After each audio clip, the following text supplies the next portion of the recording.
环球大战线深入世界最前线，全球各地的观众朋友，大家好，我是叶思敏。今天节目我们会特别来聚焦是习近平变身全球的总调度吗？接下来他会不会来协调这一场可能会发生的川金会？另外就是普丁带头现在向东转了吗？中俄在这一次会面之后签署了40项的合作，反美阵营现在全面的向北京集结靠拢。接下来关心，当俄罗斯、北韩、伊朗、巴基斯坦接连靠拢中国大陆，世界正进入后美国时代吗？今天就这些议题，我们会来做一次详尽的关注。先来关心我们的到场嘉宾，国安会副秘书长杨永明老师。思敏好，各位朋友好。时事评论员王尚志，尚志哥。思敏好，观众朋友大家好。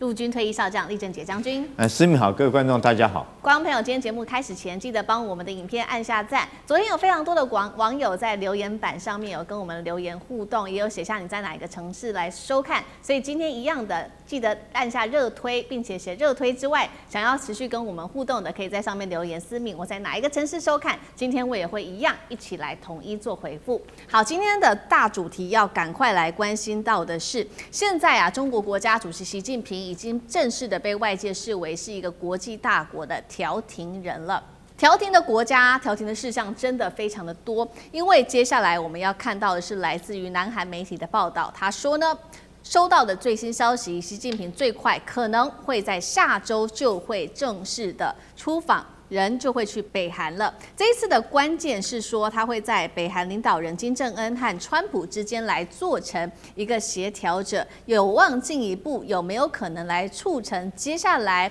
川金会的举行呢？那么根据私下的了解呢，另外政府官员透露的，习近平可能在5月下旬到6月初的时候访问北韩的几率其实是相当高的，因为呢，现在根据了解，包括了外长王毅跟习近平的护卫跟礼宾团队都已经先到平壤这边为高层的行程来做铺路了，所以接下来真的这个习近平访问北韩的几率其实是相当高的，这是我们收到的最新消息。另外我们可以看到，事实上呢，习近平主席近期可以说是行程满档的。我们先前看了跟这个川普会面，还跟这个普丁会面，这2位领导人访华之后，国际也在关注说北京的下一步外交的布局又是什么。而当中这一次跟俄罗斯中俄的领导人见面，被形容是俄罗斯有求于中国大陆甚至我们也看到普丁在这一次见面当中还特别引用了中国的话。他说1日不见如隔3秋啊，他说中俄的关系已经达到前所未有的一个新高度。确实我们看到俄罗斯这一次真的是有求于中国，在经济上面，俄罗斯在这场俄乌战争爆发之后，其实已经是可以明显的看到经济上相对的疲弱了。所以呢，这一次中俄其实签了40项涵盖贸易、科技等等相关领域的合作之外，传出俄罗斯银行计划要大量的来采购中国大陆的华为晶片，加速推动它旗下的人工智慧的模型 GigaChat。那么俄罗斯的副总理最新他也感慨的说了一句话：当我们，他指的是俄罗斯只有蜂蜜和螃蟹的时候，我们的朋友却拥有无人机和机器人。我不得不承认我看到这样的消息的时候是感到有一些的难过的。中俄在军事上、在经济上有非常多的合作，在军事上也在不断的强调战略性的合作。我们要来看到的是中俄发表的联合声明，特别谴责了美国总统川普政府正在做的飞弹防御计划跟他的任何的核武政策，并且严厉的批评。专家说，这一次我们看到俄乌战争从2022年爆发之后，就可以明显的感受到俄罗斯的经济的疲乏，所以在这个脆弱的之际，对于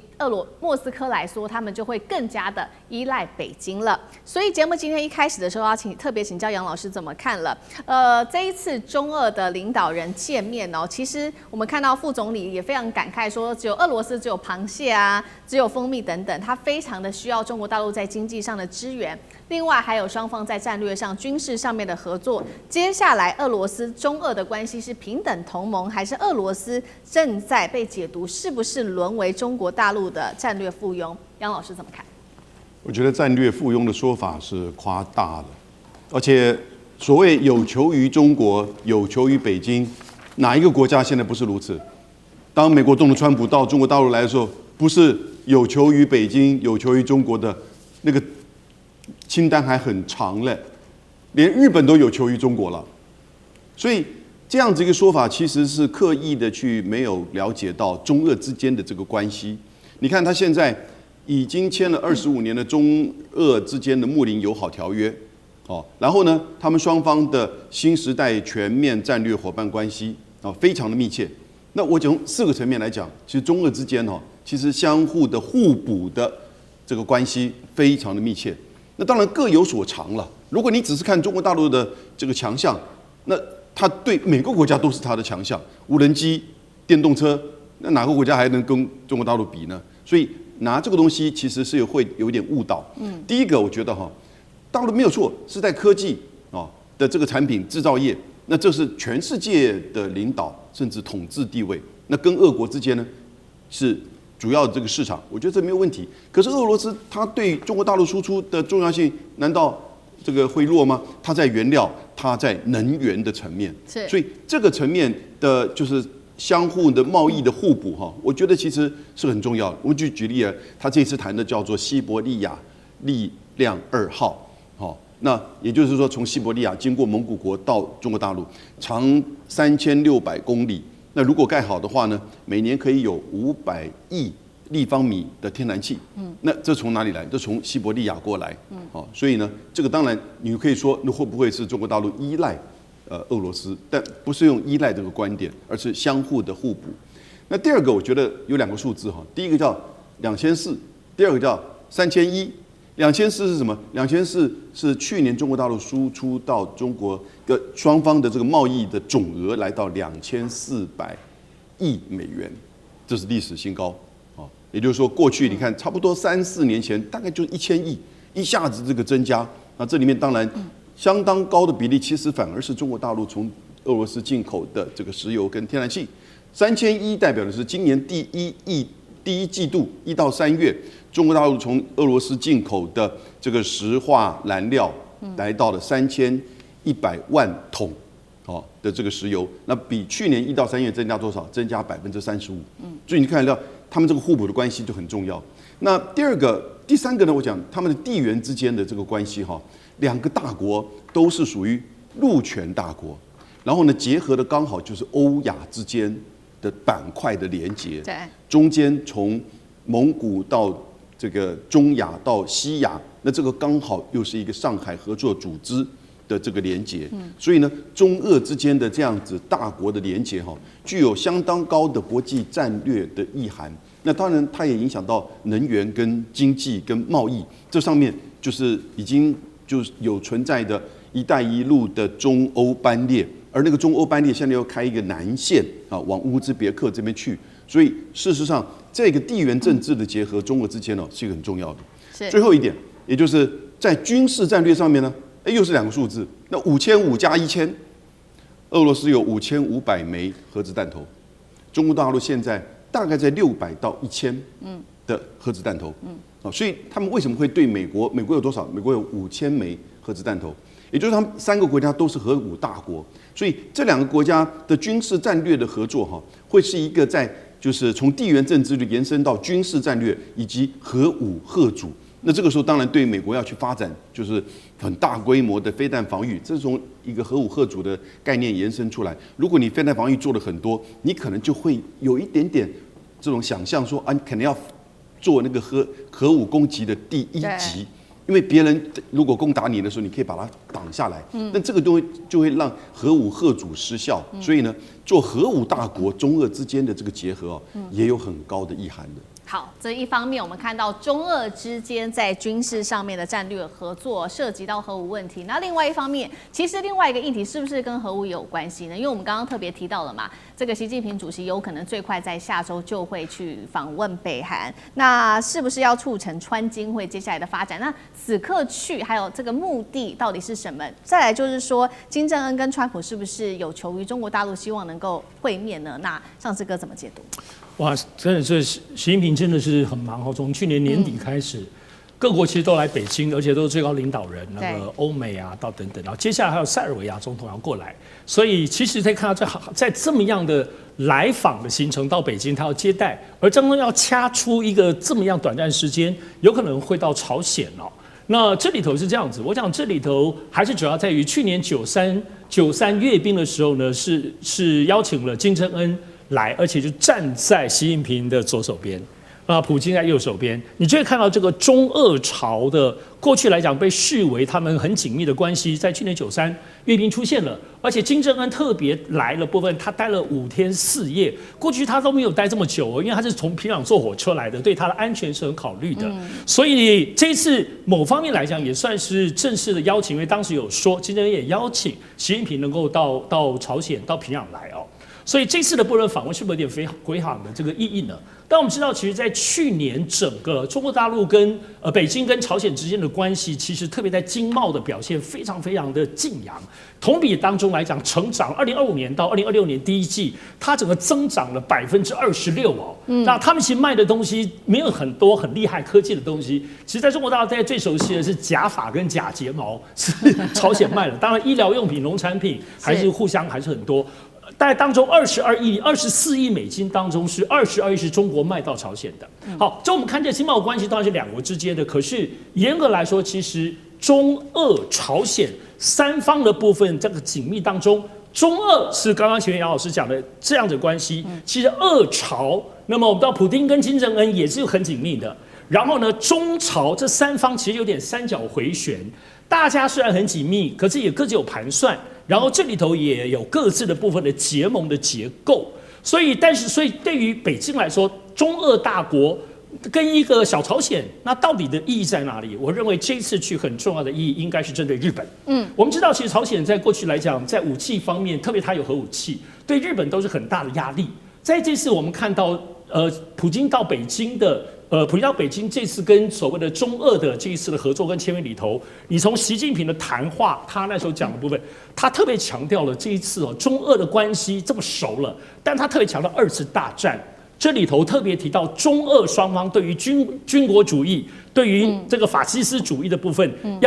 要有强大的合作。直率讲说，要对这里要有所抑制，而且要依照包括联合国本身的，就是说，他对于历史性的东西，是这次中俄也特别谈到这一点。所以我相信这次习近平去到那里，主要还是跟金正恩谈，不是这些经贸关系，不是过去中俄朝这些外交关系，重点是针对日本。也就是说，这里去体现到，特别不要忘了过去朝鲜战争的时候，中国跟朝鲜大家是捆绑在这一起的对抗当时其实美国，所以这一段期间我们也看到，这大半年来，所谓当时其实中国跟朝鲜面对的这个部分的长久以来这部分的军事关系，有一些历史的怀思所以这里头一直是一个很主要的主旋律。我想这个部分应该是最大的重点。我特别提到这里头对付日本本身，其实现在中国大陆在1月的时候通知说，你日本把侵华的这些国宝，包括皇室跟日本国宝，你要还来。7月其实日本政府就得还或回应而且现在也传出说7月可能针对日本，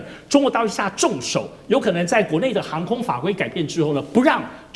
日本的航空公司飞越这个中国大陆的领空，所以呢一波一波对日本的持续的施压，我认为也是这次访问朝鲜最大的一个目标之一。好，所以我们看到习近平最近真的是行程满档除了跟各国斡旋协调有关于经济的问题之外，还有特别是在这个亚洲地区第一岛链这边，也要解决在地缘政治上面的各种紧张关系。我们同时也要来同步关心到的就是，接下来我们说，川普已经结束访问中国了，接下来俄罗斯也结束了。另外，很快的5月份接下来呢，另外2个国家也要紧接着访中了。特别关心到的就是塞尔维亚跟巴基斯坦。我们来看到塞尔维亚的这个总统武契奇会在5月24日去中国大陆访问。那么他会会晤习近平，他特别形容了说呢，中国外交部特别形容说，塞国是为中国在东南欧的重要伙伴，会持续强化彼此的铁杆友谊。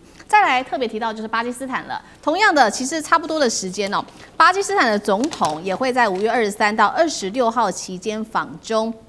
巴基斯坦现在可以说在地缘政治上面也是特别的敏感，因为呢，它是这个中东，尤其是美伊战争上面很重要的一个斡旋者。那目前根据最新的路透的资料披露，巴基斯坦已经私下向沙烏地阿拉伯部署8000名的兵力，还派出了一个战机中队，还有中国大陆制造的红旗9防空系统到这个当地去了。所以我们现在看起来，习近平现在是不是打造一个去美化的一个国际的新阵营呢？那它有点像是变成一个全球的总调度了吗？因为特别我们刚刚看到在中东地区，中国大陆的武器也进入到了沙国，现在看起来中国大陆在这个国际话语权上面掌握度已经越来越高。厉将军怎么看？当然我们可以感受到，在满清末年的时候，这个西方列强各国到中国来是来侵略的，不管是鸦片战争、英法联军，甚至于八国联军，都是来侵略中国。但是没想到啊，事隔这个100多年以后，现在各国的元首纷纷这个到中国来不敢说是用朝贡2个字，但是最起码是来跟中国这个结交啊，当好朋友哈。那确实是在这方面来讲的话，时空的改变确实让我们感慨不已。那讲到塞尔维亚，塞尔维亚这个国家很特殊，因为它虽然说周边它都是这个北欧盟的国家，可是它自己本身不是欧盟的国家，那甚至于它是有一点在夹缝之中求生存。虽然说是它的宗教跟历史跟俄罗斯蛮接近的，可是他也不敢站队到俄罗斯那边，怕因此而得罪北约国家哈。那当然，中国在这个时候就有跟塞尔维亚就有很好的可以接触的这种关系哈。你看看中国在去年2025年10月的时候完成了塞匈的到匈牙利的这个高铁完工以后通车，总共183公里。那你想想看，中国货物是不是就可以从这个欧亚班列经过希腊，然后上去以后经过马其顿，然后就到塞尔维亚，之后进入匈牙利，之后就进入欧洲的腹地。所以说对中国来讲的话，当然是进入欧洲地区的一个前哨的一个基地是非常重要的。那我们讲巴基斯坦，巴基斯坦当然我们称它为跟中国之间彼此关系称之为巴铁，它这个有很多的武器系统都是靠中国提供给它的，尤其是说包括到去年这个5月的时候印巴空战这个歼10C战机或者PD-15导弹，或者是各型的防空导弹，可以说巴铁在中国的协助之下有很强的军事能力甚至于称霸南亚地区。当然现在由于它跟沙烏地阿拉伯有牵着有互相的战术互助的互相协议的一个协约了就是说哪一个国家被侵略被攻击的时候，另外一个国家必须要去帮忙。那现在沙特很特殊的，它是被伊朗攻击，所以说基于这个协约，那巴基斯坦当然要去协防沙特，这是没有话讲的。但是他用的武器都是中制的武器，虽然说他跟伊朗彼此之间巴基斯坦跟伊朗也彼此之间有很好的外交关系，甚至于这次伊朗战争，巴基斯坦站在一个斡旋国的角色可是他因为跟沙特签有这个互相的战略协约，所以他也必须要去协防沙特。我想这个应该大家会想说，是不是背刺这个伊朗？我觉得倒不至于啦，因为只是协约的关系。我想伊朗也能够理解这种事情。伊朗主要敌人现在主要敌人是美国，倒不是沙特只是美军用沙特的基地，他攻击的是在沙特里面的美军基地。所以我觉得这种情形只有一件事情可以得到一个结论，就是中国的力量已经介于巴基斯坦，已经进入到中东地区了，这是不可争的事实。好，谢谢厉将军。那我们休息一下，马上回来。地缘政治、美中之争、战略价值、强权崛起、小国生存，现在与未来洞悉事件走向，掌握世界脉动，全球观点尽在环球大战线。好，我们特别来关心到在军武面不让巴铁专美于前，现在要来特别关心到的是塞尔维亚了。塞铁它接力访中，大家在看说他们的目的是不是就是要抢大陆的歼35的首批的出口订单呢？那塞尔维亚同时间其实它多年来一直在打造的是体系化的军队，中国的5代机出口，我们今天就会就这些议题一起来做关心。好，我们来关心到的是紧接而来的就是巴基斯坦的这个总理夏巴兹会在5月23到26号这几天呢，特别到北京去正式的进行访问。外界关注的焦点是不是就是想要拿下歼35来自大陆的歼35的出口订单呢？除了我们特别看到的巴铁之外，接下来还有塞铁。塞尔维亚的总统也被曝说将会在差不多的时间会来同步的访华他还形容这是他的政治的巅峰访问，因为塞尔维亚如今呢，不管是在经济或者是在基建、战略安全上面，其实都可以看到，已经跟中国大陆已经有高度的绑定了。所以呢，我们特别要来看到的是，到底是不是呢？歼35是不是要卖给这2个国家呢？特别看到的是歼35在最近是来自于央视特别释出的一架印有 AVIC 的标志，编号01的歼35现身了。是不是要做出口呢？是不是就是给巴铁或者是赛铁呢？这个大家会来做讨论。那等一下我们会请来宾来特别帮我们看，来做一下解答。其实呢，塞尔维亚刚刚我们提到了嘛，近年不断的使用大陆的军武已经变成了一个中国大陆的一个体系化的军武模式。特别来看到使用了哪一类的武器呢？像是防空系统 FK3的中远程防空，就是使用中国的防空系统。其他还包括了中国大陆的无人机，可以做真打一体，还有呢超音速的反舰、对地飞弹等等，全部都是使用大陆的系统。那么塞尔维亚不单是买武器，整个武器化的作战都是中国体系。整体来看，从防空、无人机、飞弹一直到5代机，全部都是使用中国的。所以歼35到底会是卖给谁？特别请教厉将军。首先我们讲防空作战绝对不会是只有一层的防空。那一定是从远、中、近3层重层拦截的防空作战。那远程的要用什么？要用战机嘛，战机来拦截。但塞尔维亚现在有没有战机？它没有战机，所以我认为它需要对战机的需求是非常的殷切的哈。那中国这一架歼35战机，它很特殊的是，它的涂装不是中国空军的，因为歼35有分歼35是这个舰载机基板的哈，就是它是在航母上面起降的。它很特色的是前面是2个轮子，因为在航母上面降落的时候，那个重力是非常大的，所以要2个轮子。但是这架飞机只有1个轮子，代表它是陆基起飞的这种战斗机哈，所以它只有1个轮子。那另外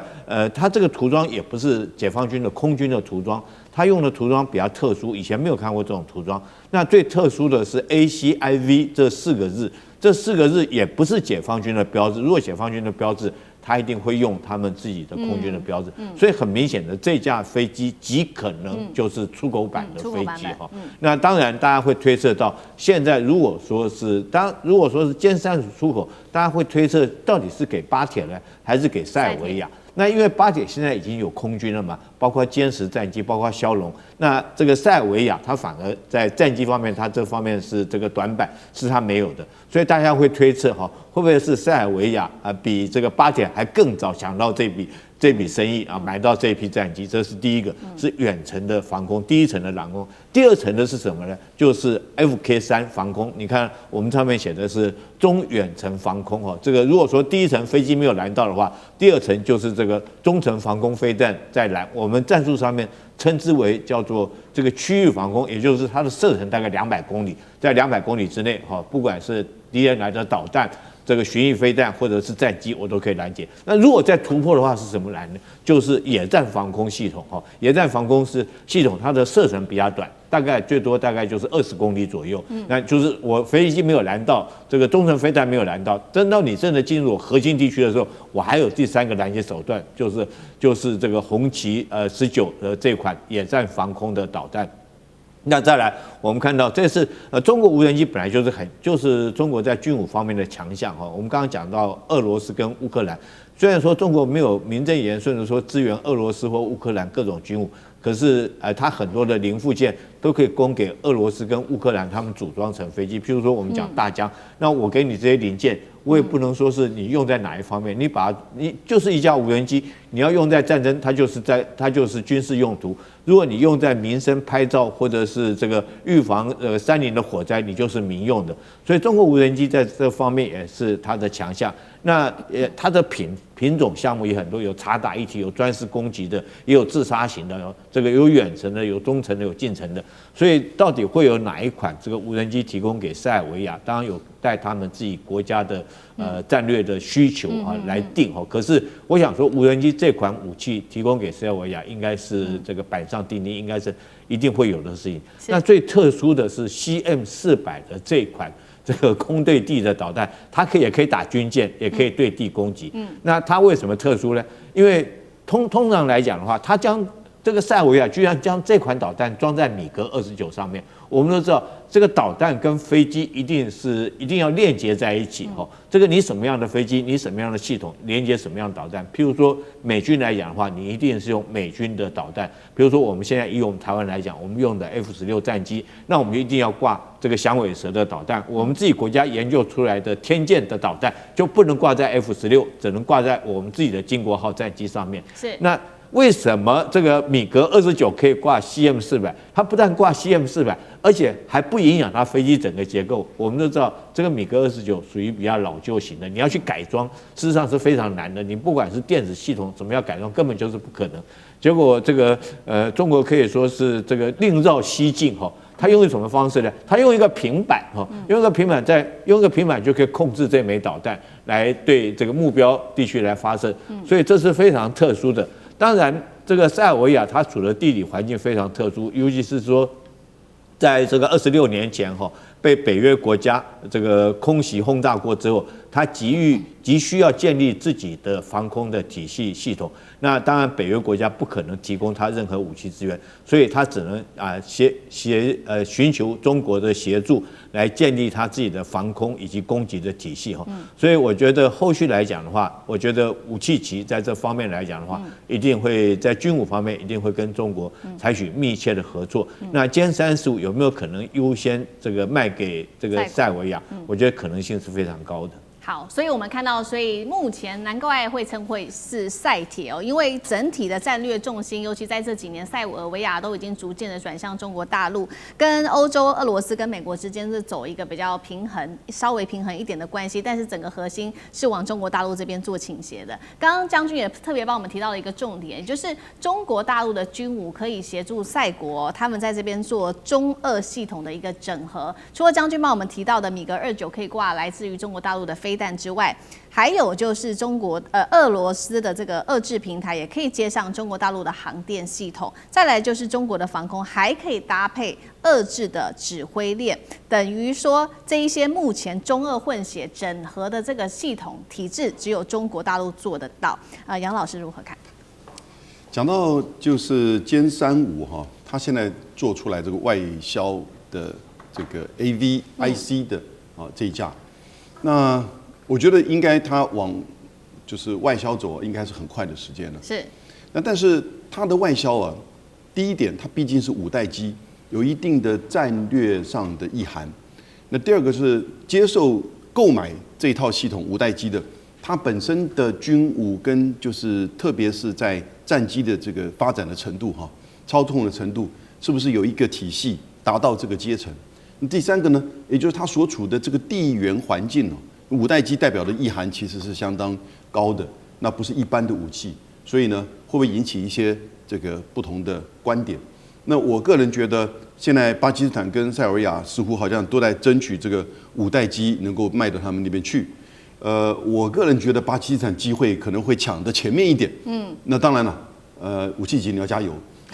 那但是因为它5月底6月初的时候就会到北京来，我们就看它是不是能争取得到。因为第一点，这个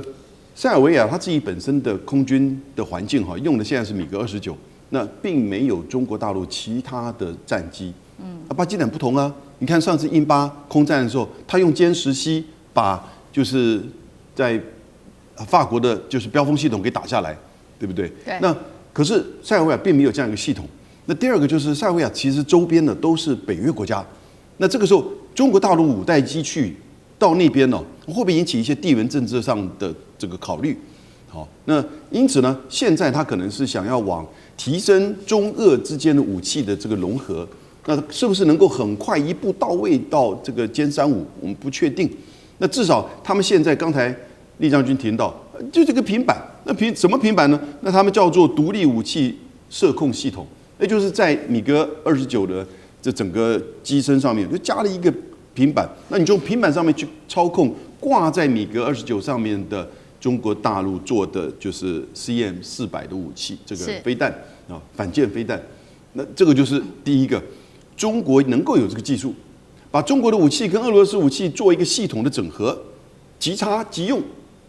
这个是当然，因为中国大陆过去它自己本身在俄罗斯的武器上面的发展，跟就是技术的提升上面，也有它很长的这个经验，才有这样子的可能性。那现在他把这个东西用在塞尔维亚的这个系统上，那这个系统好不好用？我想只有塞尔维亚自己知道。看起来 OK， 还是说它直接要一步到位到达这个歼35？那但是呢，我刚刚提到的，在它本身的系统的能力，在地缘政治的考量，以及还有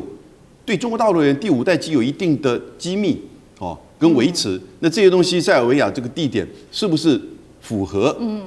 因此我是觉得这些有很复杂的因素。不过就看武契奇在5月底到访北京之后呢，就会看到他是不是有意在争取这架 AVIC 了。好，这个是中国大陆跟塞尔维亚在军事上面的合作。接下来武契奇会不会去争取歼35的订单？不过呢，一定会争取的，还包括在经济上面的合作。因为呢，现在可以说中塞之间的合作比以前还要大了非常多。来看一下具体的数据哦。中国对塞国投资金额73亿欧元。那么中国大陆的工厂有37家是在塞尔维亚这边有在做运作的。在武契奇执政期间，对中的出口更是暴增了330倍，更不要说呢，双方有战略的工程，就是这一条匈塞铁路的通车哦，可以比传统的海运缩短运输时间达到1周。上志哥怎么看？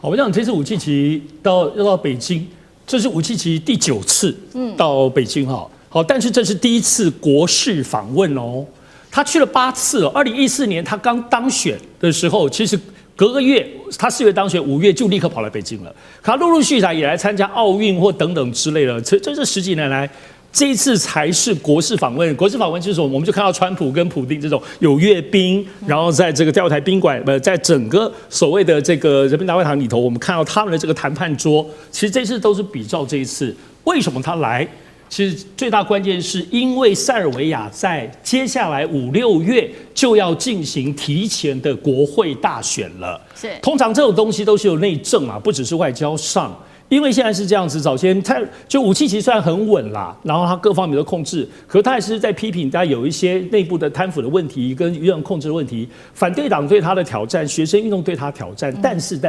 即使有反对党，可是跟过去跟其他国家不一样的部分，对于他在跟中国的紧密合作，在经贸跟军事方面，反对党还是没有意见哦。所以说中国牌是武契奇打出来，对于自己内部选举当中很有力量的。所以他这次来的部分，我们都知道武契奇在整个塞尔维亚在今年先前有个阅兵，那么在阅兵当中，他推出了中国的各种的武器，是震惊四座的。是，尤其其实对于整个欧洲国家跟北约，其实是吓了一大跳。我们知道，其实塞尔维亚面对周边的国家，无论科索沃问题跟克罗埃西亚的整个巴尔干半岛，其实坦白讲，虽然都不是大国，可是都有就历史的仇怨。所以虽然不是攻击对方，可是被别人像科索沃他们都很强悍的，可是基本上我们对跟塞尔维亚当中有可能产生边界的部分的战争问题，包括武契奇，因为他自己过去也讲说我们要扩张等等，所以惹恼了周边的邻国，所以这里头就体现到他还是需要有坚强的军事力量。早先都是前面讲的，就是对于俄罗斯，它这种俄罗斯系统，可是大家赫然进来发现说，妈呀，买了中国那么多，而且中国卖给他的是个体系化的，而且不只有空对地，在这次阅兵我们看到空对地的这种攻击性的飞弹，那还是厉害的。另外还有无人机，中国这次卖给他的是一整套的体系化作战。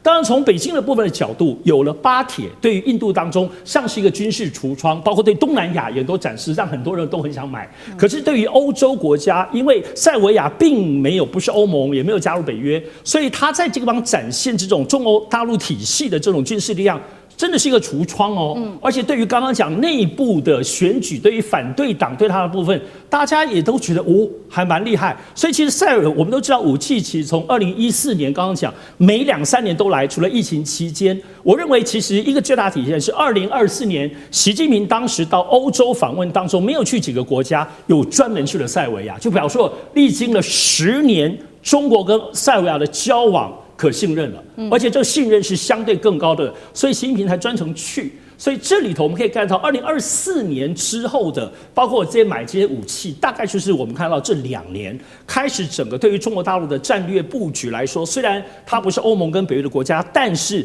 作为一个欧洲这个地理位置的边缘的状态，而且它又免关税，也就是说在塞尔维亚的东西进入欧盟是免税的，所以它在很多方面经贸上来讲。地理战略应用，而且吴契奇是最早呼应习近平"一带一路"的所谓我们刚刚讲说，在整个欧洲的国家，所以我们讲这些捆绑起来，看起来无论对于塞尔维亚吴契奇的部分的内政，包括选举的竞争，他这次的出访是一个结构性的、全面性的意义，包括可能要后面更多的武器。好，谢谢尚志哥，那我们休息一下，马上回来。地缘政治、美中之争、战略价值。强权崛起，小国生存。现在与未来，洞悉事件走向，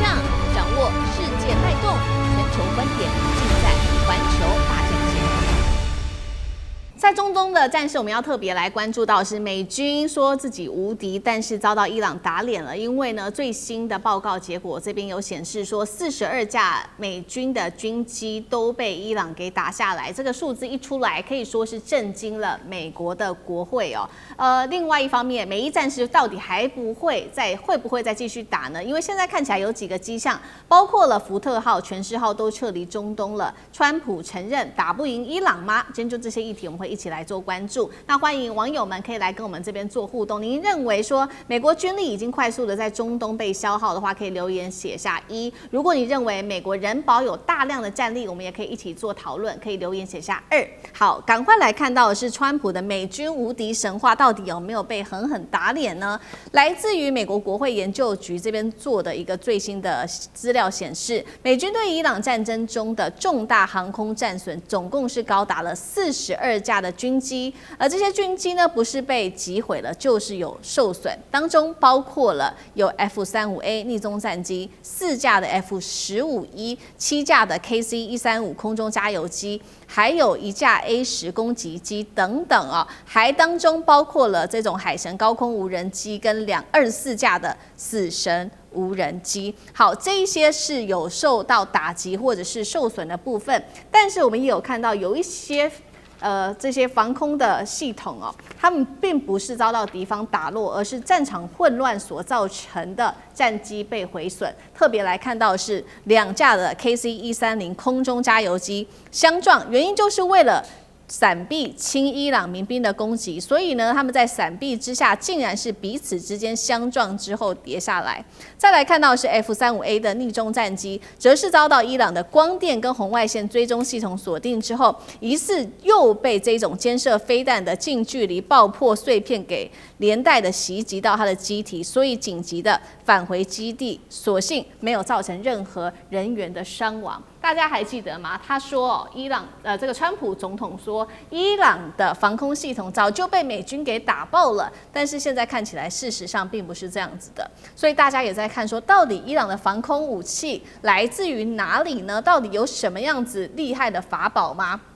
我们特别来看到了，伊朗它有自行研发它的防空飞弹，这一款是358型的，是一种配备红外线感测器的这种防空飞弹。另外，他们也有监射的防空飞弹，主要有分为3种哦。再来就是他们有从中国大陆来做购买他们的飞弹，还有从俄罗斯也有购买这种柳树的防空飞弹。这些原因是形成伊朗仍然具备强烈的这个防空战力的原因。所以节目一开始特别请教厉将军怎么看？从美军的战损来看的话，伊朗仍具备一定的防空战力吗？当然，这个如果说是现在数据出来有42架的军机遭到击毁的话，那代表伊朗它还是有制空能力。当伊朗有制空能力的时候，美军绝对不敢贸然的采取地面行动。所以现在川普前2天还在那边放话说可能在这几天之内就要加大对伊朗的攻击。我觉得这个只是虚张声势而已。是，因为如果说按照现在这种数据看起来的话，伊朗它虽然说没有空军、没有战机它也没有中远程的这种防空导弹，但它一样具备这个制空能力。那第二个，我认为从这数据里面看出来，美军来讲非常的疏忽轻敌跟大意因为我们看这个，你说监射型的飞弹可以击落 KC-132的空中加油机吗？会干扰到它的这种空中作业吗？我觉得是不可能的，因为这2架飞机这2架 KC-132都是加油机，是一架在替另外一架在做空中加油。那你要知道，在做空中加油的时候，那一定是这个最脆弱的时候，所以它通常都会飞到它非常安全的高度来再做空中加油，甚至于地域来讲的话，它也会在它安全的地域不受威胁之下，它才会做空中加油嘛。那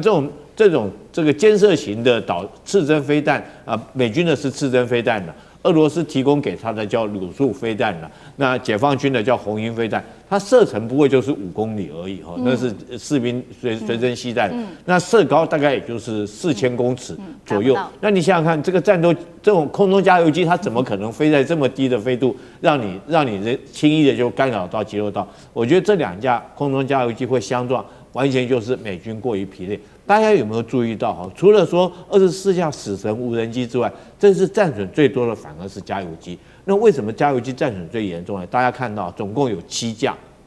有2架它是空中相撞，那有些是在地面上面被击毁的，还有几架是在这个深入到伊朗内陆里面去做营救那个飞行员的时候被击落的。为什么 KC-132加油机被击落的数量最多呢？因为如果说有了这个加油机之后，那所有战机它的航程可以增加，它滞空时间可以留更久，它攻击能力可以更大，所以加油机是高价值的武器。那这是很明显的，伊朗非常的聪明，他专门挑这种高价值的武器来打。你加油机被打掉之后，当然就会影响到你空中这个留空战机留空滞空的时间，当然也削弱你整个空对地攻击的作战能力。所以伊朗很明显的，他挑这种战机来打。那第二个，我觉得比较特殊的是居然有24架 MQ-9无人机这东西我们自己台湾要当做一个警惕了。我们台湾这次军购也跟美国要购买 MQ-9，那如果说连伊朗这种没有防空能力的都可以击落到24架这么大一笔数字来讲的话，那这种飞机将来在战场上面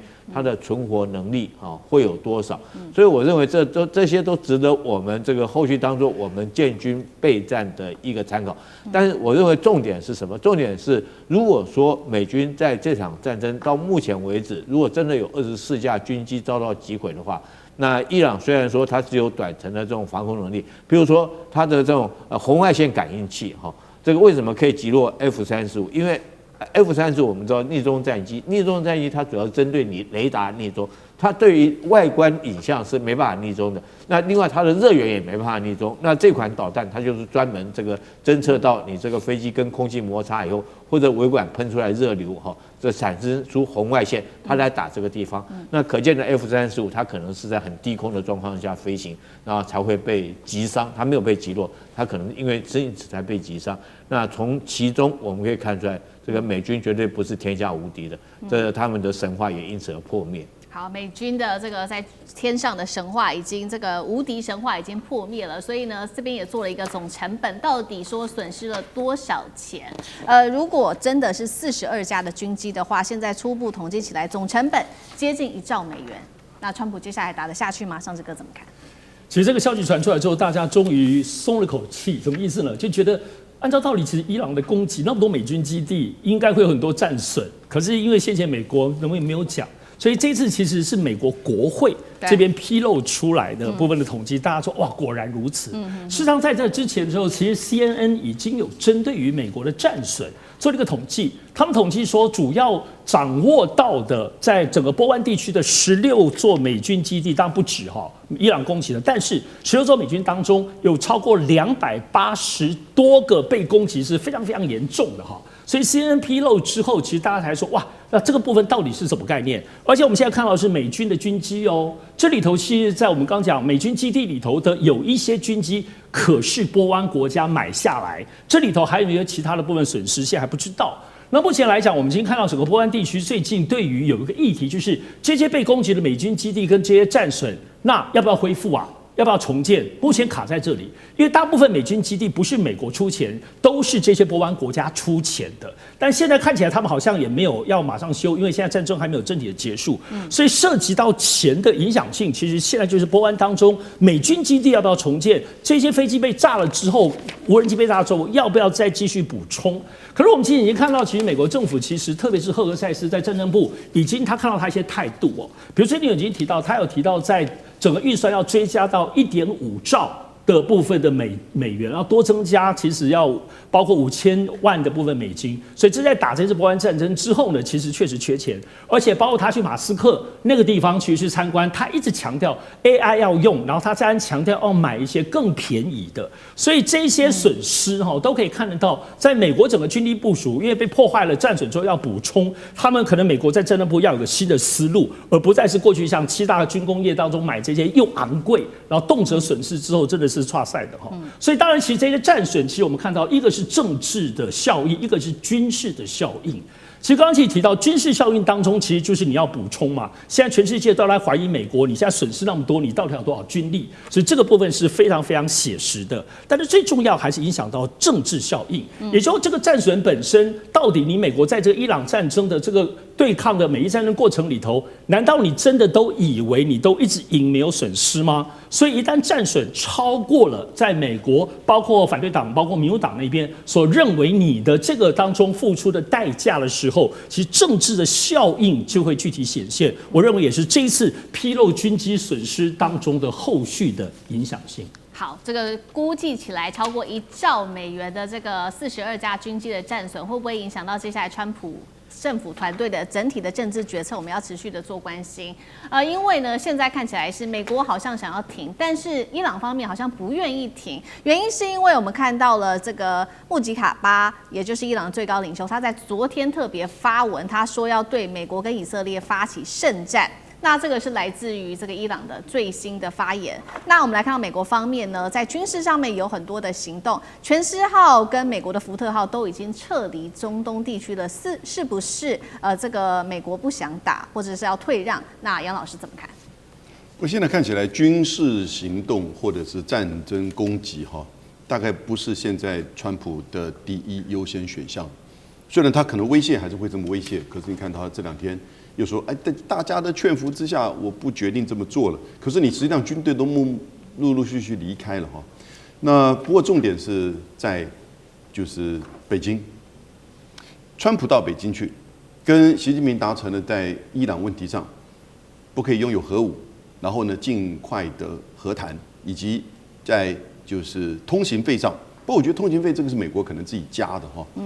然后呢，普丁又到北京。那双方也真的就达成了，在这个问题上，习近平讲得更清楚了。他说，现在中东地区是处于战核转换的关键节点。是，这讲得非常的直接但这个很有术语，战核转换的关键节点。那他觉得其实战争不可以再起，和谈要赶快进行，然后呢，海峡的通行呢要受到保障。他已经讲出4个稳定、3个要点，以及现在是战核的关键时期、转换的关键时期。但也就表示说，战是不是有可能，还是有一点可能的，因为双方还是在威胁嘛。可是你看，在大国的协调之下，美、中、俄，而且都在北京。你不要忘记5月23号，巴基斯坦，我们刚刚讲到嘛，那个总理他要到北京去，他到北京去谈什么？新闻上面写的说谈这个中巴，就是这个经济走廊。但是我觉得根本其实关键是在谈到巴基斯坦在美国、伊朗的这个调停过程当中，要不要怎么再施把力？我再加一个证据，那就是巴基斯坦在上个礼拜派了8000名士兵到沙烏地阿拉伯去。那4月底的时候呢，埃及派了1个连的标风战机到阿联酋。那你要知道，巴基斯坦背后的军事上的背后不就是中国大陆吗？埃及跟中国大陆的关系也很密切。现在海湾国家自己本身当初以为说以美军来这边设基地可以花大钱买安全，结果造成现在完全自己变得非常的困境。所以他引了这些就是其他的穆斯林国家，而后面其实是有中国的军事的支持，那现在我觉得中国大陆在整个中东地区的这个大国的高度跟这种很绵密的外交布局现在展现出来。美国跟俄罗斯现在都支持双方开始来进行和谈，所以我觉得这个大概环境跟氛围跟布局已经差不多。接下来这个礼拜呢，可能就是美伊双方可能直接也可能间接透过巴基斯坦开始在接触谈判的可能性。好，谢谢杨老师。那我们休息一下，马上回来。地缘政治、美中之争、战略价值、强权崛起、小国生存，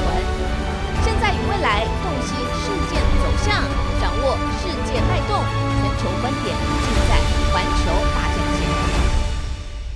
特别来关注到川普的逃税，到现在炒股已经正式的确定是完全合法的，因为呢，来自于美国的司法部确认会永久禁查税获的免死金牌，全部都是给川普的可以说他们家族狂捞了14亿美元，但是完全无法做这个治理美国的法治难道全面崩坏吗？今天就这些议题会一起来做关心。我们要赶快来看到的是，现在呢，司法体系正在为美国总统川普制造免死金牌吗？因为美国司法部最新的下令，他说永久禁止国税局再去调查川普跟川普的家族，甚至是相关的企业过去的税务制度。好，注意了，他是强调是过去的，所以未来的税务其实还是可以做调查的。但是大家就在看说，你过去可以拿到免死金牌，你未来会不会也可以如法炮制，也可以拿到免死金牌，也就是不用再被查税了呢？因为过去这一段时间，川普家族靠着炒股各种方式赚的钱实在是太多了，尤其争议我们通通都把它列出来。难道未来这些东西都没关系了吗？全部不算数了吗？特别来看到的是呢，这个股票交易川普的家族涉及到3700多笔的交易有说这个有炒股嫌疑。再来就是加密货币，家族在这段期间吸金金额达到了14亿美元，还有无人机上面的投资跟国会暴动，现在甚至都还有补偿，用国家的资金去赔偿这一些川普的支持者。他特别强调的是忠诚高于法律。节目一开始，请教杨老师如何看？这真的是非常有争议的一个作为他自己是总统，他要求他底下听他办事的这个司法部，然后透过这个他们的行政命令，这是行政命令，要求国税局就是 IRS 不可以再查2026年5月18号以前任何川普本人、家族成员还有名下的企业跟信托所有的税务问题。就算是过去，甚至现在发现到他有一些可能严重逃漏税，都不能再查了，而且就 case closed 就没有了。这是因为行政部门就被命令这么接受。但是他这里面的怎么运作？第一个，在过去川普其实对 IRS 有提诉讼，而且诉讼高达100亿美元。那 IRS 被控在过程当中有泄露川普个人、家族以及企业的一些税务资讯。那这是过去在从拜登时期就开始，然后呢被控，那有一些的的确确是有犯到一些行政上的这个错误。那所以呢 ，IRS 他自己本身也面临到这个诉讼。那可是这个诉讼就撤销，那川普说，那我就把这个诉讼撤掉，所以我用100亿来交换你。但问题是，你是告人家100亿，那法官也不一定会这么买单呢。那同时还不止如此 ，IRS 还必须要从政府里面掏17.7亿来成立一个反武器化的基金。那这个就是等于是说，成立一个基金，然后来赔偿他的这个盟友。所以这个完全在自己掌控的政府底下，等于是他自己为这个运作，然后呢用外部的这种诉讼来去威胁。然后呢，造成就是说，好像看起来川普还很骄傲说，我让步那这个算不算免死金牌呢？在其他的领域，第一个，未来总统的赦免权，这个不能够用到税务有关的东西。总统的赦免权，就算川普下台之前，他用赦免只能给赦免刑事案件。那这是大家要理解，所以他不能够把他自己。可是刑事案件，川普有判一个刑事案件也就是2021年1月6号的国会暴动事件。它这里面有民事案，也有刑事案。民事案怎么说呢？那这个过程法官有一些决定了。民事案是说，他当初在1月6号之前，在国会在白宫前面做的这个演讲是属于民事的，是属于他个人的演讲，不是以总统的身份在做这个行政权的这种演说，所以这是属于民事的部分。所以有人告他，他这个层面可能会赔。那这个部分呢，他不能用总统的豁免权来去逃掉。那另外还有刑事的部分。也就是说，他的这个演讲，因为整个这个国会暴动，川普就是我们都记忆犹新了。他就是在那边做了演讲，对，演讲完说，当然就来我们往后转，就进攻国会啊，就真的把国会占领了。所以就认为说他是在煽动这些他的支持者。那这个煽动的演讲本身，他不是以总统的身份在进行，所以他牵扯到民事跟刑事。那这一次我们看到 IRS 在他的这个整个行政部门掌控之下，被迫的去就是说把他过去所有的这些税的问题都给就是停止调查。那但是呢，未来他在国会暴动案上面，我觉得还有很这个复杂的一段调查的过程。好，那我们也持续关心说，那这样子的话，司法判决正式下来，也代表说接下来这些交易都是合法的吗？都可以做这些合法的内线交易吗？特别我们要来看到是最新曝光的来自于川普家族的财务申报，特别来看到是账户出现超过3700笔的股市交易，规模达到了7.5亿美元。特别他们投资的标的都集中在 AI 股跟科技类股，包括了个股像是辉达、苹果、甲骨文、Meta 以及军工产业。上次哥怎么看？好，这次这3700笔为什么引起争议？因为算一算，它意思是什么呢？就是平均起来，这个川普是每天投资58笔。哇，怎么可能呢？这怎么回事啊？当然，现在 FinTech 部分都可以，所以这里头贝登特就跑出来说：“哎呀，不可能啦！怎么我们总统怎么可能在他办公室里头不在打电动？其实就是在投资，不可能。因为这个形象让大家觉得难以想象。好，重点是为什么这个数字会披露出来？因为披露的是美国政府的伦理局。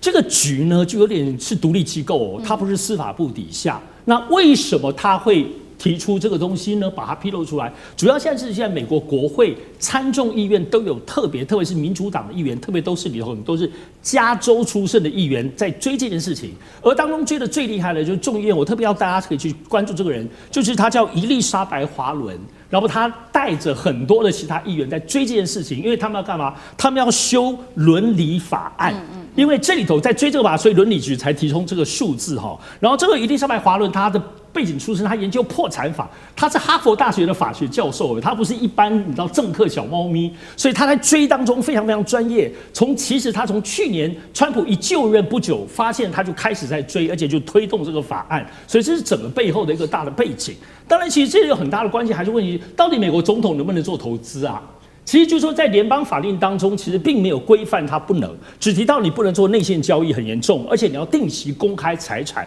所以这次也是这个定期公开财产的规范。所以这里头过去美国总统基本上只要我选上之后，为了要避免瓜田李下，所以大家都做信托，所以信托当然有人专门在做投资。而这次其实川普政府就是有关于联邦政府并没有规定美国政府做投资，所以这件事情有个很模糊地带。所以就为什么现在参众院国会当中，特别是刚伊丽莎白·华顿这位厉害的法学教授的众议员，他要推动这个部分法案的修订。所以整件事情现在没有错，我们看到是司法部在做这件事情要盖牌。可是问题是看起来不见盖得了哦，因为刚刚讲伦理局它是独立机构，所以它就披露了。如果是司法底下，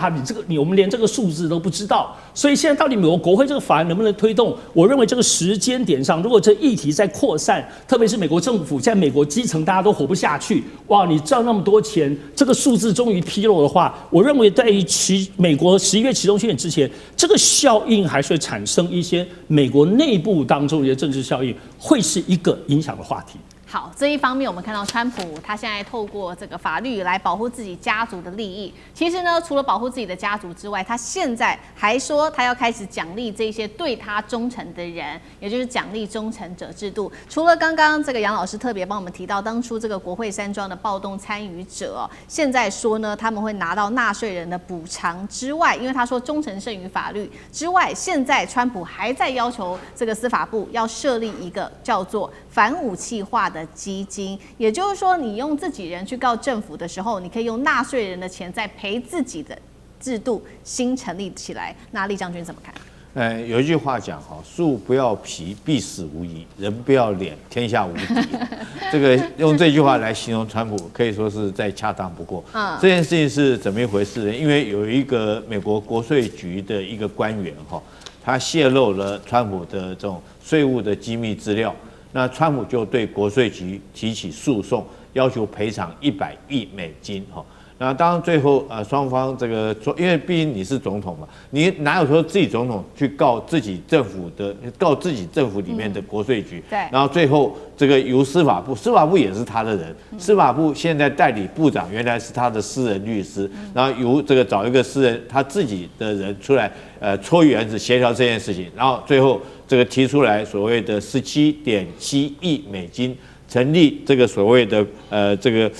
反武器化的一个基金，讲难听点就是一个小金库了哈。那这个小金库在干什么呢？就是对于他定的名称是对于那些因为意识形态或者是因为这个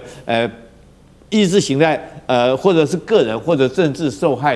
迫害的这些人，可以对这些人来赔偿哈。那这些人很明显的是哪些人？第一个就是拜登政府时期曾经有一批人，因为他们的意识形态，他们冲去这个非法的一个堕胎诊所去抗议。那这些人后来被政府起诉了。那川普认为说这些人是对的，因为他认为说是这个美国的这种法律，他认为有些是堕胎，有些是反对堕胎的。他认为这些是这个反对堕胎的是对的，所以说他们受到迫害，可以对他们提出一些诉讼的补偿。第二个就是国会山庄的人我们都知道他第一届那时候选举，这个跟拜登竞选失败的时候，冲去国会山庄那批抗议的人潮里面，现在正在被起诉。那这个川普就毫不客气，就拿这笔基金来补助那些人来打官司，来